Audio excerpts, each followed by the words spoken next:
Film शुरू होती है और एक ब्यूटीफुल से शहर को दिखाया जाता है जहाँ एक प्यारा सा बच्चा गीगन अपने दादू दादी के साथ रहता है क्योंकि उसके मम्मी पापा अब उसके साथ नहीं है। पर गीगन को तो वो याद भी नहीं है, उसके लिए तो उसके सब कुछ उसके दादू दादी ही है। गीगन के दादू एक लाइट हाउस में काम करते हैं और हमारा प्यारा गीगन उसे तो डीजे बनना है। वो अपने दादू को भी अपना गाना सुनाता है जिसके बाद वो दोनों डांस करते हैं। पर उसके दादू अब बूढ़े हो गए हैं। दादू गीगन को हंसमैन के बारे में बताते हैं कि उसे तुम कभी भी सुनहरे सींगों वाले हिरणों तक मत पहुंचने देना, उनके सींगों की वजह से ही नदियां बहती है और हंसमैन उनके सींग चुराकर नदियों को गायब कर देगा। पर गीगन को हंसमैन वाली बात बस एक कहानी लगती है। तब दादू कहते हैं कि ये कहानी नहीं हकीकत है, वो अंधेरा है और हमारी लाइट हाउस की लाइट ही उसे यहाँ आने से रोक सकती है। फिर वो दोनों लाइट हाउस की लाइट को ऑन कर देते हैं जिसके बाद दादू गीगन से कहते हैं कि तुम इस लाइट हाउस को हमेशा इसी तरह जलाते रहना। और फिर अचानक से दादू इस दुनिया को छोड़कर चले जाते हैं। गीगन भागकर उनके पास आता है और वो बहुत उदास हो जाता है। फिर सब लोग दादू को आखिरी अलविदा देते हैं। गीगन दादू के जाने से बहुत उदास होता है। उसके बाद वो अपने दादू की याद में लाइट हाउस पहुंच जाता है। गीगन बहुत दुखी होता है। गुस्से में वो आज लाइट हाउस की लाइट भी नहीं जलाता जिसकी वजह से चारों तरफ अंधेरा फैल जाता है और अंधेरे से हंसमैन बाहर आ जाता है। यानी उसके दादू की सारी बातें सच थी। पर गीगन इस बात से बेखबर होता है और वो तो दादू के जाने के दुख में डूबा होता है। तभी उसे उसकी दोस्त मोया मिलती है जो कि उसे 12 बजे वाटरफॉल पर मिलने को कहती है। और बेचारा गीगन आज होने वाली पार्टी में डीजे बनने वाला था, पर वो दादू के जाने के दुख की वजह से डीजे बनने से मना कर देता है और बहुत उदास होता है, जिसे देखकर उसकी डीजे पार्टनर उसे बहुत सारी कैंडीज दिलाती है ताकि उसका मूड अच्छा हो जाए। गीगन उन कैंडीज को खाने एक नदी के पास आ जाता है, पर वहाँ उसकी सारी कैंडीज बदमाश मेंढक ले जाते हैं। पर एक कैंडी वहीं रह जाती है जिसे भी गीगन नदी में फेंक देता है, जिसे देखकर उन मेंढक का एक बच्चा उसके पीछे जाने लगता है और वो अपने झुंड से अलग हो जाता है, जिसे देखकर उसके मेंढक माँ बाप परेशान हो जाते हैं और उसे ढूंढना शुरू कर देते हैं। वहीं गीगन एक पेड़ पर चढ़कर अपने दादू की वीडियो देखकर खुश हो रहा होता है। पर तभी जोर का तूफान आता है जिसमें एक शीप गीगन को पकड़ लेती है और अपने साथ उसे भागते हुए एक पहाड़ी से लटका देती है और वहां से चली जाती है। तभी वहां पर मोया आ जाती है जो गीगन को ऊपर खींच लेती है और उससे कहती है कि 12 बज गए हैं, चलो आ जाओ। जो अब होगा वो देखकर तुम्हारा दिमाग फटने वाला है, पर उससे पहले तुम मुझे इस पहेली का जवाब दो। वो क्या है जो भागती है पर चलती नहीं, फुसफुसाती है पर कभी बोलती नहीं, बिस्तर होते हुए भी नहीं सोती और मुंह होते हुए भी नहीं खाती? चलो चलो बताओ। पर बेचारा गीगन पेड़ पर से नीचे गिर जाता है और नदी में बहने लगता है और मोया उसे तो जैसे इससे कोई फर्क ही नहीं पड़ता। वो भी एक तने पर सवार होकर नदी में आगे बढ़ने लगती है और बेचारा गीगन बचते बचाते बड़ी मुश्किल से झरने से गिरता हुआ किनारे पर आ जाता है जहाँ मोया भी पहुँच जाती है और गीगन को अपने साथ आने को कहती है। पर गीगन कहता है कि ये कौन सी जगह है।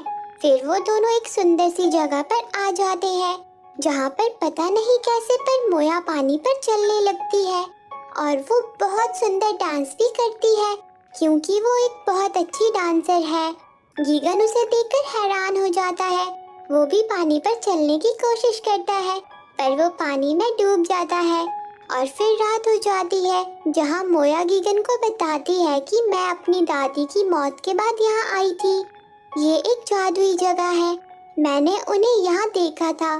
पर गीगन को उसकी बातों पर विश्वास नहीं होता और वो अपने दादू को बहुत याद करता है। फिर अगले दिन सुबह गीगन के पास वही 2 मेंढक आते हैं। मोया गीगन से कहती है कि ये तुम्हारी कैंडीज चुराने के लिए माफी मांग रहे हैं, पर इनका एक बच्चा खो गया है, क्या तुमने उसे देखा है? पर गीगन कहता है कि नहीं। गीगन कहता है कि क्या तुम्हें फ्रॉग्स की भाषा आती है? तो मोया कहती है कि मुझे नहीं आती, पर पैनी और बैनी को आती है, और वो दोनों वही हिरन होते हैं जिनके बारे में गीगन के दादू ने बताया था, और वो बोल भी सकते हैं। गीगन उन्हें देखकर हैरान हो जाता है, उसे लगता है कि ये सब एक सपना है। पर तभी वहाँ पर बड़े बड़े सींगों वाले बहुत सारे हिरन आ जाते हैं, जो कि बहुत ही प्यारा डांस कर रहे होते हैं। उन्हें देखकर गीगन हक्का बक्का रह जाता है। फिर उन सबका सरदार पैट्रिक गीगन और मोया के पास आता है। मोया उसे गीगन के दादू के बारे में बताती है। वो कहती है कि इसे तुम्हारी मदद की जरूरत है। पैट्रिक गीगन को अपने बाकी के साथियों से इंट्रोड्यूस करवाता है, जिसमें पैनी और बैनी दोनों ही बहुत फनी है, और बेचारी पैनी को रिवर डांस बिल्कुल भी नहीं आता। तो गीगन मोया से कहता है कि तुम उसे फ्लैमिंगो डांस सिखा सकती हो, और मोया पैनी से कहती है कि हाँ, मैं तुम्हें फ्लैमिंगो डांस सिखाऊंगी, पक्का। उसके बाद पैट्रिक गीगन से पूछता है कि चलो तुम मुझे अपने दादू के बारे में कुछ बताओ। तो गीगन उसे बताता है कि वो एक जबरदस्त डांसर और हर्लिंग प्लेयर और वो कमाल के लाइट हाउस कीपर भी थे। फिर पैट्रिक गीगन से कहता है कि हम नदी के साथ जाएंगे, यही हर शख्स को एक दूसरे से जोड़ती है। फिर वो सब आगे बढ़ जाते हैं। गीगन बैनी से पूछता है कि अगर तुम सब अभी तक जिंदा हो तो तुम कितने साल के हो? तो बैनी कहता है कि हम में से पैट्रिक सबसे बड़ा है, तो वो तो 4 लाख साल का है, और मैंने तो 2 लाख साल के बाद अपनी एज को गिनना छोड़ ही दिया, कौन ही याद रखेगा। और वो आगे बढ़ जाते हैं। वहीं दूसरी तरफ हंसमैन नदी के किनारे पर पहुंच जाता है, और उसे हिरनों के पैरों के निशान नजर आ जाते हैं। वो उस जगह पर अपना जाल बिछाना शुरू कर देता है, और वहाँ पैट्रिक गीगन और अपने साथियों के साथ हर्लिंग मैदान में पहुंच जाता है, जहाँ वो गीगन को भी खेलने को कहता है, पर गीगन कुछ खास नहीं खेल पाता। तब पैट्रिक गीगन से कहता है कि तुम ऐसे खेलो जैसे तुम्हारे दादू तुम्हें देख रहे हैं। ये सुनकर गीगन के अंदर एक अलग ही जोश आ जाता है, और वो अपनी टीम को जिता देता है। सब बहुत खुश हो जाते हैं। फिर गीगन बॉल को ढूंढता हुआ एक गोलाकार लाइट हाउस के पास पहुंच जाता है। वो उसके अंदर आ जाता है, जहां उसे बहुत सारे खूबसूरत डिजाइन्स नजर आते हैं। पर तभी वहां हंसमैन आ जाता है। उसे देखकर गीगन घबरा जाता है। वो गीगन से कहता है कि तुमने लाइट हाउस की लाइट नहीं जलाई, जिसकी वजह से मैं यहाँ आ सका। अब मैं चाहता हूँ कि तुम भी मेरी दुनिया में आ जाओ, फिर सब कुछ पहले जैसा हो जाएगा। पर गीगन कहता है कि दादू ने कहा था कि तुम पर बिल्कुल भी विश्वास ना करूं। फिर हंसमैन कहता है कि ओ अच्छा, पर तुम किसी को भी मत बताना कि मैं यहाँ हूँ, क्योंकि तुम्हारी वजह से ही मैं यहाँ आ पाया हूँ। सब तुमसे चिढ़ जाएंगे। और वो ये कहकर गायब हो जाता है। और तभी गीगन के दोस्त वहाँ आ जाते हैं। वो गीगन से पूछते हैं कि क्या हुआ, पर गीगन उन सबको कुछ नहीं बताता। जिसके बाद वो सब आगे बढ़ जाते हैं और समुद्र के किनारे पहुंच जाते हैं। पैट्रिक उन्हें बताता है कि ये है ग्रेट गेट। ये वो दरवाजा है जिससे अतीत वर्तमान की सभी आत्माएं गुजरती है। गीगन कहता है कि तो क्या मेरे दादू भी यहीं से आए होंगे? तो पैट्रिक कहता है कि ये बात तो यहाँ के गेट कीपर को ही पता हो सकती है। और एक बूढ़ा हिरन सामने आता है। गीगन उससे अपने दादू के बारे में पूछता है, तो वो कहता है कि हाँ, वो यहाँ से नाचते झूमते हुए गए और उन्होंने कहा कि तुम उनकी प्रथा को जिंदा रखोगे। जिसके बाद मोया गीगन को और आगे ले जाती है और कहती है कि मैंने अपनी दादी को यहीं देखा था, पर गीगन को तो कुछ भी नजर नहीं आता। और तभी हंसमैन एक हिरन पर गोली चला देता है। वो सब घबरा जाते हैं और वहाँ से भागने लगते हैं, पर हंसमैन भी उनके पीछे पड़ जाता है और बैनी को पकड़ लेता है। पैट्रिक और गीगन उसे बचाने हंसमैन के पास आ जाते हैं, और वो हंसमैन यही चाहता था, क्योंकि उसे पैट्रिक के जादुई सींग चाहिए थे।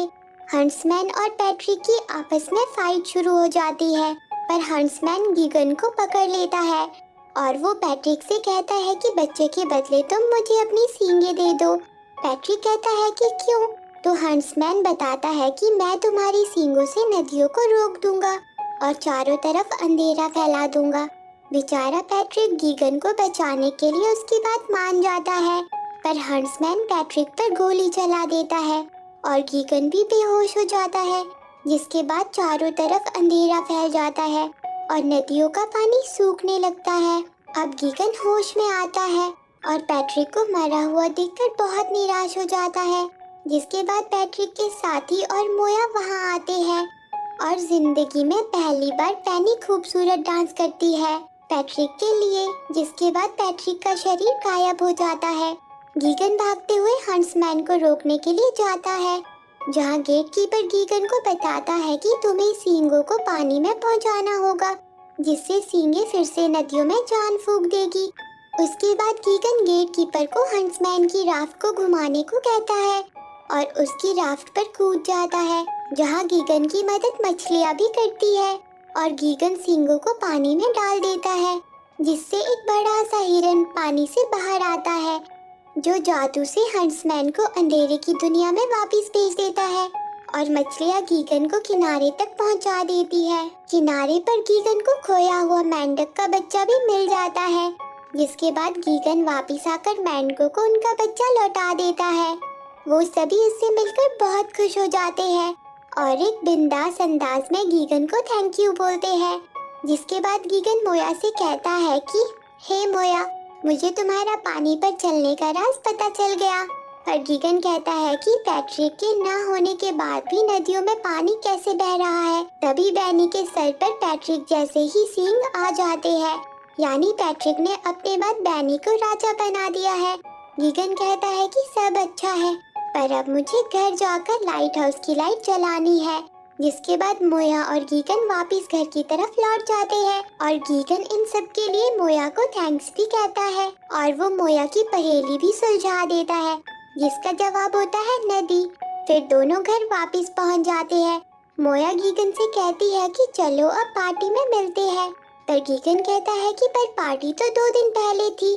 तो मोया कहती है कि नहीं, हम बस कुछ ही घंटों के लिए वहाँ गए थे, कहा था ना वो जगह जादुई है। जिसके बाद गीगन फिर से अपने डीजे पार्टनर के पास जाकर आज रात डीजे बनने को कहता है और वो उसकी बात मान जाती है।